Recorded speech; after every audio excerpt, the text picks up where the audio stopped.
Oi, pessoal, bem-vindos ao segundo dia de Rampage. Terça-feira a gente teve muito conteúdo bom. Hoje nós vamos falar um pouquinho sobre como aumentar a conexão e conseguir uma resposta por e-mail. É continuação de outros conteúdos que a gente fez ao longo dessa trilha, tanto de terça-feira quanto um pouquinho já hoje, mais cedo. Eu, Nath Tenguan, hoje estou aqui na companhia tanto do Gilberto quanto do Danilo. Nós vamos falar um pouquinho sobre as nossas experiências de quando a gente foi vendedor e SDR. Então, a gente tem muita coisa para contribuir com vocês, além de estarmos mais de 2 anos contribuindo com diversas operações do Brasil por conta dos clientes que a gente tem na Hamper. Então, as ajudas, as dicas, todo o acompanhamento que a gente faz com essas empresas, a gente está ajudando a revolucionar a área comercial deles. Então, vou me apresentar. Sou Nath Tenguan, estou como gestora de CS e CX na Hamper há quase 1 ano. Comecei na Hamper como analista de CS, depois assumi um pouquinho da operação da Hamper e hoje lidero o time. E eu trouxe para falar com a gente o Gilberto e o Danilo. Vou pedir para eles se apresentarem um pouquinho. Vai lá, Giba. Olá, pessoal. Meu nome é Gilberto. Eu sou da área de Customer Success na Hamper. Para falar um pouquinho de mim, só para introduzir, eu sou formado em Sociologia, depois eu fiz produção fonográfica e um MBA em Marketing. Trabalhei por 5 anos em uma agência e aí eu fui para a minha primeira startup, que era a RunRunit, que foi para a minha primeira experiência na área comercial, na qual eu fiquei mais ou menos uns 8 meses e já migrei para a Hamper. Quando eu vim para a Hamper, eu fiquei, acho que por aí, uns 8 meses também na área de SDR, e aí eu já migrei para a área de Customer Success, é onde eu atuo mais hoje. Então, minha trajetória é bem simplificada dessa forma, assim, e hoje acho que a gente vai poder bater um papo legal de como que a Hamper trabalha hoje na área de Customer Success. Danilão. Fala, pessoal. Eu sou o Danilo, faço parte aqui do time de Customer, mesmo time que a Nath e que o Gilberto. Eu sou formado em Sistemas da Informação, trabalhei nas 3 vertentes do time comercial, fui SDR pela SAP, depois conheci o mundinho de startup, onde eu conheci o Giba lá na RunRunit. Fui do comercial da RunRunit durante 2 anos, depois eu fui para a área de Customer Success. Foi por meio dessa área que eu conheci a Hamper, vim para a Hamper, fiquei 2 anos, me aventurei na TOTOS, no time comercial, e retomei um pouquinho mais de 1 ano aqui, ajudando as empresas aí a escalar o seu negócio. Legal, meninos.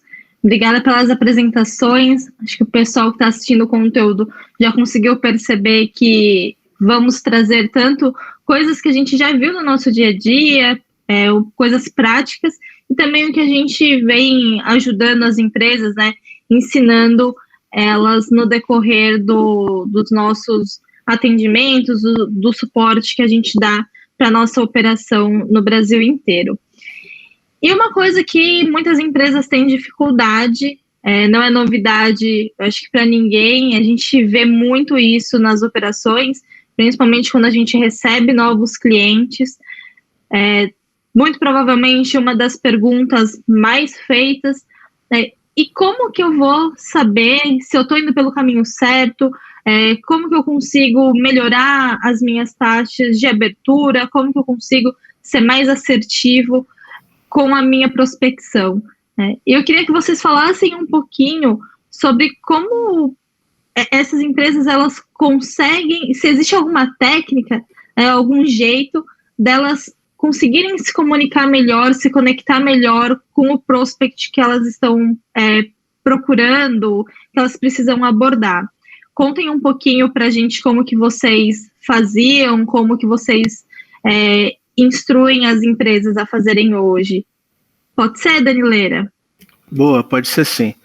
Bom, vou falar um pouquinho do nosso processo de onboard, né? A gente gasta muito tempo da nossa primeira call falando sobre definição de ISP, né? Primeiro é saber para onde mirar, onde você vai atacar, enfim, o público em específico. E existem várias maneiras. primeira delas é você ver dentro de casa, né, Nath? Quem são os seus melhores clientes? Quais são os seus cases, as dúvidas, enfim, os problemas daquele ambiente. E partindo disso, fazendo esse mapeamento de argumentos, fica muito mais chamativo o e-mail, fica muito mais próximo, enfim, chega a ser pessoal. E, consequentemente, sendo pessoal, o prospect lá do outro lado vai entender que aquela mensagem não foi disparada para 500 pessoas, foi específica para ele, foi direcionada para a dor, para aquele segmento. Você fez no mínimo uma pesquisa para poder chegar até essa pessoa. E investindo muito tempo nesse ICP, você vai economizar muito tempo lá na frente. Se você for atacar para todo mundo, depois conseguir enxergar qual que trouxe o melhor resultado, depois tentar fazer esse tipo de validação para entender o que você fez numa abordagem de um cliente ou para outro, você investindo muito tempo já com os seus melhores clientes, com exemplos desses melhores clientes, você vai conseguir ter um retorno melhor. Legal. Tem uma parte que eu vejo que é muito importante também, que muitos clientes chegam e ele sempre vai procurar autogestão. Normalmente o cliente fala assim, eu preciso prospectar diretores e CEOs de empresa. Só que a hora que você vai ver o modelo de negócio dele, ele quer prospectar praticamente o dono da empresa, sendo que o dono não tem esse problema. Então, a definição do ICP vai trazer esse ajuste para ele, né? Então, não adianta eu falar com o CEO, porque o CEO vai fazer um top-down, a não ser que sua estratégia seja fazer um top-down mesmo. Mas, normalmente, a gente vai bater bastante em cima da tecla de quem que tem essa dor, que você está mapeando em cima do argumento do texto, né? Então, quanto melhor mapeada a dor, a gente consegue ser mais assertivo na pessoa que precisa resolver aquele problema dentro da empresa, que não necessariamente é o diretor. Por exemplo, você vai pegar um software de gestão de projetos, não necessariamente você precisa falar com o diretor. Normalmente quem tem essa dor é o gerente, porque ele precisa fazer a gestão da equipe dele e passar os dados para o diretor. Então o diretor, para ele, não é um problema isso daí. E quando a gente coloca muito diretor numa ICP que não faz muito sentido, é um cara abaixo, a taxa de resposta diminui, porque ele não sente essa dor. Então eu invisto bastante tempo em mapear muito bem entre coordenadores, gerentes e diretores para conseguir ser mais assertivo, né? Porque senão a gente faz prospecta todos os cargos e normalmente as pessoas vão redirecionar. O que eu consigo analisar bastante nos meus clientes é quando ele está sendo muito redirecionado. Então, não é comigo, fala com fulano. Não é comigo, fala com ciclano. Eu sempre mapeio com meus clientes para entender e para quem que ele está te direcionando nesses e-mails? Porque talvez a gente precisa dar uma refinada no ICP. E como cada empresa tem uma estrutura organizacional, não necessariamente numa vai ser o gerente e na outra vai ser o coordenador, né? Então a gente precisa ter esse pêndulo aí para poder trabalhar melhor e ser mais assertivo na prospecção, que esse daí, na verdade, é o grande objetivo, né? Legal, meninos. Eu acredito muito que a prospecção ela é a porta de entrada, né? E nem sempre a gente precisa já entrar com quem veste o chapéu maior ou quem já tem a caneta para assinar ali o contrato. Muitas empresas, elas têm soluções, seja para analistas, seja para gerentes, como vocês comentaram, e são essas pessoas que vão ajudar a você, como empresa, que tem essa solução, a penetrar dentro do prospect, né, dentro dos seus futuros clientes, para conseguir vender, enfim. Como os meninos falaram, muitas vezes o diretor não tem essa dor, mas ele quer as respostas para aquilo. E o analista ou o gestor, ao mesmo tempo, fica, tudo bem, ele quer aquela resposta, e como que eu vou levar aquela resposta? Eu acredito muito em dois públicos. O público que é o promotor, então, seja uma entrada por analista, por gerentes, coordenadores, e uma outra entrada já para as pessoas, para o público que é decisor.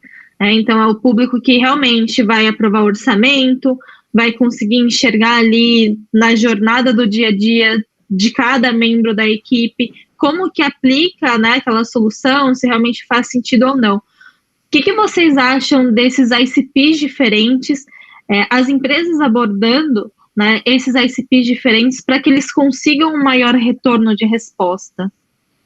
Quer começar, Giba? Pode ser.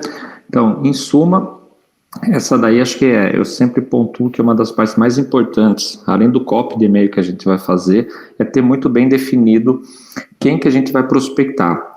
Então, se eu vou prospectar uma empresa na qual, por exemplo, meu produto é focado para um coordenador, eu vou tentar chegar mais próximo dele para eu fazer uma venda, em suma, não uma venda como negócio, mas eu vou fazer uma apresentação mais focada para ele conseguir fazer uma venda interna lá dentro, porque fica muito mais fácil depois que ele já sabe da solução que eu ofereço, sabe como isso daí pode ajudar dentro da empresa, e aí ele faz uma venda interna para o gerente, que aí normalmente é onde ele faz a ponte, mas a venda em si, quem está fazendo para mim é o promotor.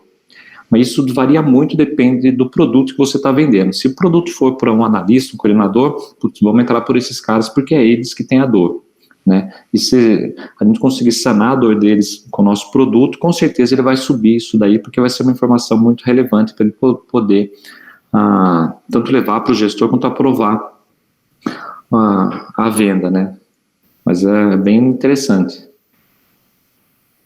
Boa, Giba. Vai muito de encontro com o que você apontou aqui, Giba. Eu acho que quando você tem uma escala de abordagem, né, quando você vai atingir o público que é promotor e o decisor, eles têm que ser separados porque a abordagem realmente tem que ser diferente, cara. Quando a gente começa a conversar com o público que chega, enfim, que nunca fez um processo de prospecção, acha que faz sentido trabalhar com o mesmo copy de e-mail, enfim, colocar todo mundo e achar que a abordagem que vai fazer para alguém do time comercial e para o head comercial tem que ser a mesma ou algo do tipo, e não é. Vai muito de encontro da dor que a gente está apontando, né? A dor, enfim, é o problema em comum da empresa, mas a gente tem que levar em consideração bastante o problema específico daquela pessoa, porque você está abordando uma pessoa, querido ou não. Se for índice de abordagem, poxa, a gente fez uma abordagem, enfim, focada naquele segmento, mas olha, caso não seja você, por favor, me indica com quem eu posso falar, enfim, pode ser algo nesse sentido, para você poder, no final das contas, enfim, chegar em quem assina a caneta ou algo do tipo.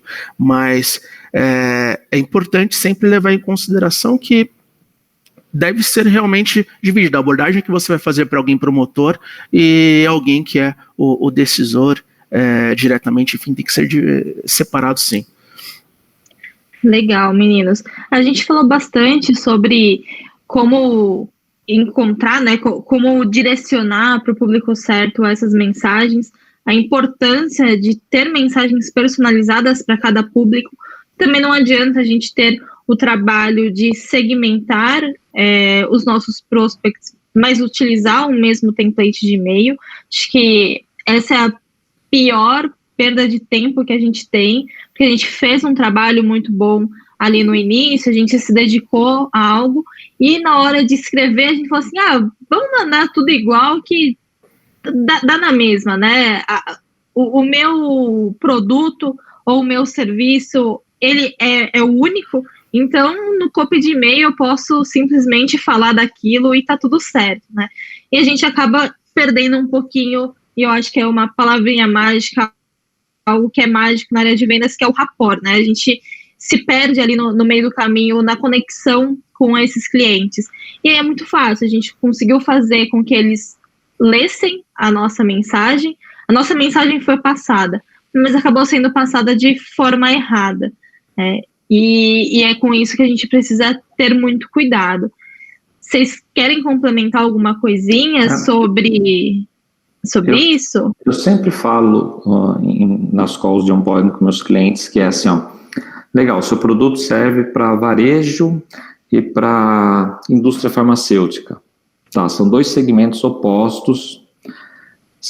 Pensa assim, se você pegar um gestor da área um gestor de RH, que você vai vender seu produto para RH da área farmacêutica, um gestor de RH da área do varejo, colocar esses caras numa mesma sala, numa mesma reunião, com esse mesmo papo, você fecha com os dois? Aí os caras falam assim, não, porque tem uma... Então, para varejo tem uma coisa que para a indústria farma não faz tanto sentido. Eu falei, então, se você não fecha com os dois, você segmenta e trabalha com copies de e-mail diferentes. Porque se eu estiver mandando para todo mundo no mesmo pacote, vai fazer sentido para a indústria farma e para o varejo não. Então, a gente perde uma campanha para o varejo, né? Então, a gente queima algumas oportunidades para o varejo, quando, na verdade, a gente tem que segmentar. Eu sempre opto pela segmentação, porque eu consigo ser mais assertivo depois, quem que me responde mais, qual é o meu segmento, se for por região também. Então, eu sou sempre a favor da segmentação, que é onde eu consigo tirar mais insights depois para ser mais assertivo, né? Boa, Giba. Só tem a perder você mesclando esses segmentos, estou colocando todo mundo no mesmo balaio, vamos dizer assim, né? No pior dos casos, você tendo sucessos e insucessos em segmentações diversificadas, você vai conseguir enxergar realmente para o outbound qual que é o segmento que está te trazendo o melhor retorno. E poder aprender com os erros. Poxa, o que você está fazendo de diferente com esse público? Qual que é o tipo de abordagem que você está tendo? Ou será mesmo que esse segmento é tão aderente quanto o outro que está performando bem? E talvez tentar uma outra estratégia para poder abordar, enfim, atingir uma maior fatia do mercado. Nos meus onboards, eu recomendo realmente fazer o máximo possível das segmentações, enfim, detalhadas, com critérios, para realmente, no final das contas, a médio prazo, ele conseguir enxergar aonde que está o ouro para ele poder colher, enfim, de uma melhor maneira, né? Não, com certeza. Acho que não tem como a gente falar de coisas genéricas para públicos específicos e nem coisas específicas para públicos genéricos. Então, vamos utilizar bem o tempo. Já que a gente parou para olhar para isso, vamos fazer de ponta a ponta certinho. E a gente falou já de algumas características em relação a público versus template de e-mail, e a gente sabe que o assunto central daqui é como conseguir uma resposta, né, através desses copies de e-mail. E tem uma coisinha que ela é super essencial, que é a call to action. E a gente também sabe que, assim como os templates de e-mail estão para cada segmentação, a call to action também está para cada segmentação, para cada template de e-mail, para cada situação.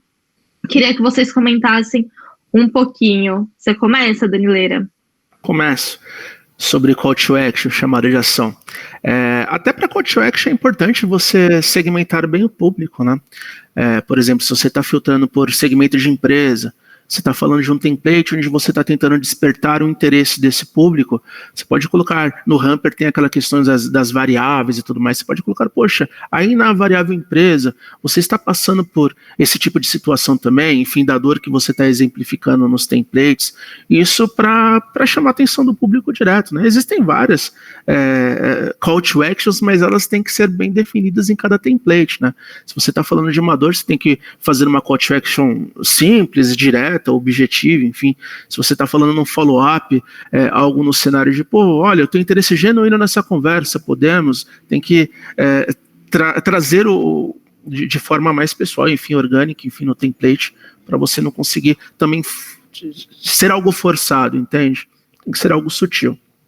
Legal. Eu sempre bato muito na tecla também de evitar falar em reunião nesses primeiros templates, né? Sempre tento falar em, vamos bater um papo rápido, consegue 10 minutinhos na sua agenda, e como eles estão trabalhando, na maioria das vezes, com gestores, o cotidiano desses caras é muito corrido também, e a hora que você fala em reunião, o cara nunca ouviu falar de você, ele não quer disponibilizar uma hora do tempo dele para falar com você, porque ele tá com outras demandas do dia. Mas se você mapeia bem a dor do segmento, e pede uns 10 minutinhos para ele, se ele te oferecer esses 10 minutos, naturalmente isso daí vai se transformar numa mini reuniãozinha aí de meia hora, 40 minutos, onde você vai conseguir debruçar melhor em cima da dor do cara, entender um pouquinho melhor qual que é a realidade dele, para conseguir oferecer também uma solução mais personalizada, né? Porque eu acho que o objetivo da call de mapeamento, para ver se faz sentido, é conseguir deixar seu produto bem alinhado com a dor do cara, e se isso atender as expectativas dele, porque também se não atender, acho que não faz muito sentido tentar forçar algum tipo de venda nisso daí. Mas o call to action é sempre uma coisa mais sutil, né, mais leve, assim, 10 minutinhos, vamos bater um papo rápido, me dá um toque, eu ligo para você, alguma coisinha mais sutil. é super importante a gente lembrar que o que a gente quer é uma resposta, né, e não uma venda. Às vezes as pessoas querem já fazer um copy de e-mail ali bem vendedor, não um copy de e-mail matador, e acaba se frustrando com as métricas, porque chega na conclusão que outbound não faz sentido. O outbound ele não quebra o ciclo da venda, né? Ele é só um formato diferente de você conseguir chegar nos prospects que você precisa, abordar ali as pessoas que você entende que faz sentido no seu negócio. Então, a gente precisa ter ali a gente precisa ter as expectativas. A gente precisa ter as expectativas muito bem setadas, né? Porque senão acaba frustrando. E a gente trabalhando, né, tanto eu, Danileira, Giba, há mais de 2 anos na Hamper, quase 3 anos, a gente vê muitos clientes se frustrando, não é com a não resposta, né? E sim é com a não venda ou um contato nem tão quente assim, que já está pronto ali para vender. Vocês conseguem explicar um pouquinho, meninos, o que é a call to action? Como que vocês veem a call to action e como vocês veem a expectativa que normalmente as pessoas, né, os nossos clientes, imprimem nela e depois vem uma reunião ali de mais de frustrações, de não ter conseguido vender, e aí a gente precisa retomar o assunto de que o copy de e-mail não é uma venda, é uma resposta, então é um agendamento de reunião, que a venda nesse momento ele é muito mais do tempo daquele analista ou daquele gestor do que a venda do produto ou do serviço no geral. Quem começa agora? Eu falo. Então, em relação à venda, eu sempre alinho muito com meus clientes, ninguém vai depositar 10 mil reais na sua conta em um e-mail, né? Então, o objetivo do outbound, na verdade, é você chamar para uma call para entender mais qual que é o cenário da pessoa, se faz sentido, se fizer sentido, você já consegue pular para uma apresentação, e aí, a partir da apresentação, começa um novo funil. Na verdade, se você tem um call to action e o cara te responde, ele vai sair de um funil, que é o funil do Hamper, e aí ele vai para o funil de vendas do CRM dele. Então, ele vai ter que passar por todas as etapas do funil do CRM dele. Então, primeiro contato, a apresentação, depois follow-up, proposta e fecha ou não fecha. Depende como que é a estrutura do funil de cada um. Mas as pessoas têm que ter isso muito claro, que a pessoa respondeu positivamente, você vai ter aquela taxa de conversão de cada etapa do funil, que é onde a gente começa a analisar depois, de um período de mais ou menos 6 a 8 meses na Hamper, como que está a estrutura do funil da pessoa, né, do cliente. Então, qual etapa que ele está perdendo mais oportunidades, se é no preço, se é na proposta, se é no preço, se é na apresentação, porque aí a gente consegue ter um gap de saber, estou perdendo 30% na apresentação, ou 30% em cima do preço. Será que o valor está alto?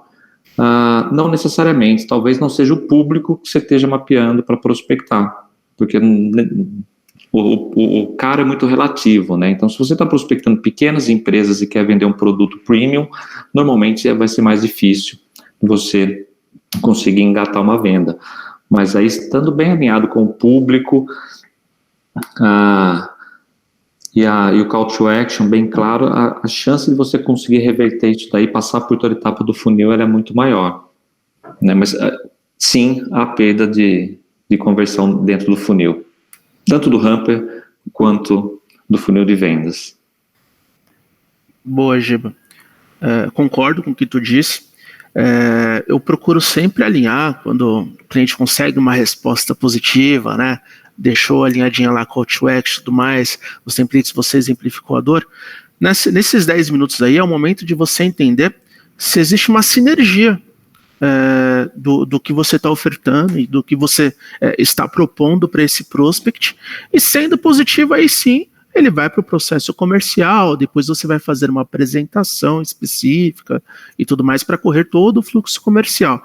A grande sacada você investir tempo para quem vale a pena realmente, mapear bem o ICP, para quando o cara depositar aqueles 10 minutinhos do tempo dele, que o tempo hoje é a coisa mais valiosa, enfim, você realmente tenha conteúdo e garanta, enfim, que ele se sinta interessado e vá seguir com o processo para você poder trabalhar.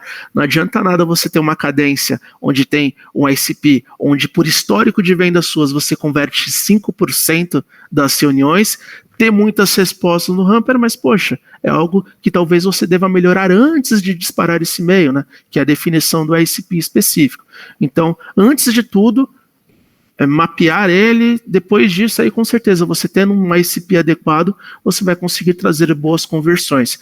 Eu costumo deixar muito claro que uma resposta positiva é a oportunidade de você entender se existe sinergia com o seu prospect para você poder seguir no processo comercial, enfim, no CRM. Bom, bacana, meninos.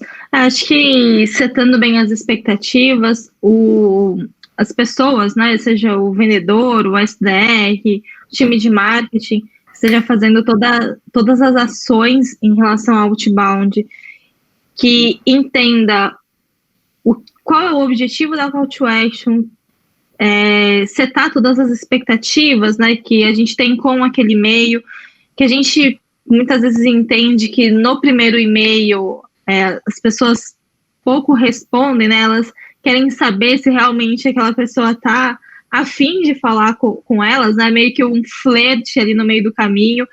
Então, assim, no primeiro e-mail, a conversão no primeiro e-mail, ela acontece, mas ela é um pouco mais difícil. A gente precisa ter call to actions bem claras, então, posso te ligar, como está a sua agenda para a gente fazer uma reunião? Posso te mandar uma apresentação para você verificar se tem algum...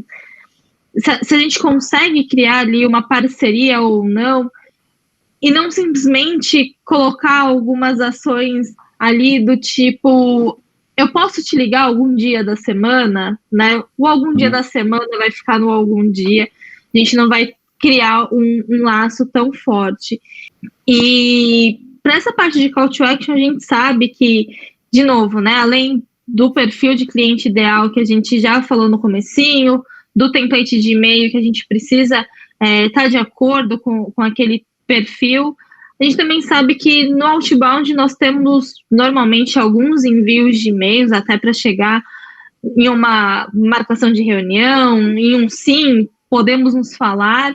Então, até lá a gente tem um caminho a percorrer. Eu queria saber se vocês têm alguma sugestão em relação a call to action, lembrando que aqui no evento a gente não está falando nada sobre metodologia em si, enraizando, escrevendo em pedra. Nós estamos apenas contextualizando o que a gente sempre vê no dia a dia, o que vai aparecendo para a gente, para que a gente possa dar contexto para vocês analisarem com calma, né, o que se enquadra, o que não se enquadra. Às vezes, um pedacinho de uma call to action dá para juntar em outra e vocês criarem ali no contexto de vocês uma call to action específica para o momento e para o contexto da empresa de vocês. Então, o que os meninos vão falar aqui também é muito com base no que a gente vive aqui dentro e com percepções dos nossos clientes também. Bora lá, Danileira? Boa, Nath. Faz total sentido você ter uma call to action adaptada para o cenário, para o copy de e-mail que você está transmitindo para o seu prospect, né? Normalmente, um template, um primeiro template, que é para você despertar o interesse do prospect, você tem que ser mais sutil, né? Mais objetivo também. Algo por, olha, eu quero entender se aí na sua empresa vocês passam por isso também, a gente pode bater um papo simples assim, enfim. Talvez até mesmo deixar algo mais próximo, pode ser amanhã, coisa de 10 minutos, não passa disso, para deixar o cara tranquilizado e contextualizando o que o Giba falou também naquela questão de não marcar uma reunião, deixar claro que não é uma reunião de 1 hora que vai se estender, né? Follow-up, eu acho que aí tem que ser algo mais específico, direcionado ao seu interesse em falar com esse prospect, né? Olha, eu tenho interesse genuíno nessa conversa, podemos. Se você está escrevendo um template onde você está transmitindo credibilidade, apontando cases, perguntar se você pode encaminhar um case para ele. Eu acho que é válido também para ele perceber, poxa, realmente essa pessoa tá enviando esse e-mail para mim. E assim por diante, cara. Eu não acho que tem uma call to action mágica. Eu acho que tem que condizer com que você está com o objetivo do template, vamos dizer assim. Independente de eles for um promotor ou um decisor, eu acho que vai de encontro com o que você está escrevendo para você colocar uma call to action que se encaixe. Não faz todo sentido isso daí, mas não tem uma call to action que você fala que você, põe essa aqui é matadora. Pelo menos no outbound, assim, não tenho nenhuma para te falar assim, porque se eu tivesse uma call to action matadora, minha vida seria outra. Mas eu acho que é tudo muito teste, tá? Então vamos tentar uma call to action, vamos ver a taxa de abertura, a taxa de resposta dessa call to action. Se ela estiver se você tiver as respostas dentro do que você está esperando, vamos manter, senão a gente vai alterando, porque o outbound a gente vai fazer a primeira cadência, vai ajustar os templates, qual está dando mais resposta, menos respostas, e aí a gente vai fazer aquele ajuste fino para deixar tudo meio linear, para falar assim, ok, essa cadência está ajustada para o meu público, o ICP está bem definido, o call to action está bom, a gente já não precisa mais mexer nada nessa cadência por um momento, né? Então ela pode ficar rodando porque você já fez os ajustes necessários ali, mas não tem assim, é muito ajuste que você tem que fazer em relação não à quantidade, mas é muita percepção, muita análise que você tem que fazer por template, já tem que ter uma base crítica, né? Uma massa crítica para você poder analisar, para assim, putz, de acordo com esse ICP, eu estou tendo essa taxa de resposta, dessas respostas são tantas positivas e tantas negativas. Então, você também tem que colocar uma meta, falar assim, eu preciso atingir, 10 respostas positivas. Então, vamos correr atrás disso daí, desde que você tenha algumas respostas já, né? Se você não está tendo nenhuma e querer 10 positivas, aí já fica mais difícil, porque aí precisa fazer os ajustes finos aí nos templates. Mas se eu pudesse dar uma dica, era a questão de falar a língua do seu prospect, né? Total. Eu acho que é o melhor caminho não só para call to action, para todo o template. A primeira premissa é falar a língua do seu prospect, que aí vai dar certo. Mas aí cai na dor, Danilo. Se você está falando a dor do segmento, do cara que tem esse problema, você já está falando a língua dele. Então, o difícil mesmo é ser mapeador. Porque as pessoas normalmente elas vão querer vender o produto dela, o serviço, né? Isso daí é meio que automático, né? Mas é a hora que ela começa a entender melhor que, ela precisa primeiro mapear uma dor, entender se faz sentido para ele, porque se fizer sentido e o cara tiver um time, show de bola, o cara vai te responder. Então, é muito em cima da dor, né? Bacana, meninos. Acho que não tem como ter a receita de bolo, a receita mágica. Acho que se alguém tivesse isso, com certeza estaria entre os top milionários do mundo, porque é algo que toda empresa precisa. Enfim, quem não gostaria de escrever um template de e-mail que vendesse, né? Que fosse o coringa da empresa. Mas é super importante os pontos que a gente trouxe aqui.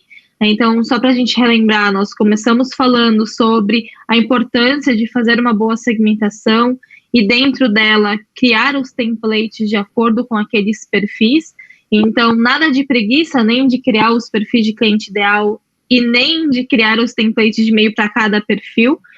E agora a gente fecha comentando sobre, em cada etapa da prospecção, nós temos uma call to action ali que se encaixa mais de acordo com a abordagem que vocês estão fazendo com o cliente naquele momento. O Danilo deu vários exemplos, mas não necessariamente precisa ser nessa ordem esses e-mails. Então, tem gente que precisa puxar a apresentação da empresa antes, porque já é uma empresa já mais conceituada, uma empresa que já está há mais tempo no mercado, então ela já tem um posicionamento ali mais forte. Outras vêm já em um jeito um pouquinho mais calmo, querendo entender qual é a dor do prospect deles, entendendo o que eles podem fazer, se eles já atendem aquele público, se eles já atendem aquela dor. Então, cada um vai acabar fazendo um mix, né, de tudo que a gente falou, mas o importante é a gente ter deixado aí várias dicas para a galera, lembrando que são dicas, não são façam isso, essa mensagem ela é muito importante ser passada. Eu queria saber se vocês gostariam de dar um desfecho final para esse conteúdo, fazer os comentários finais.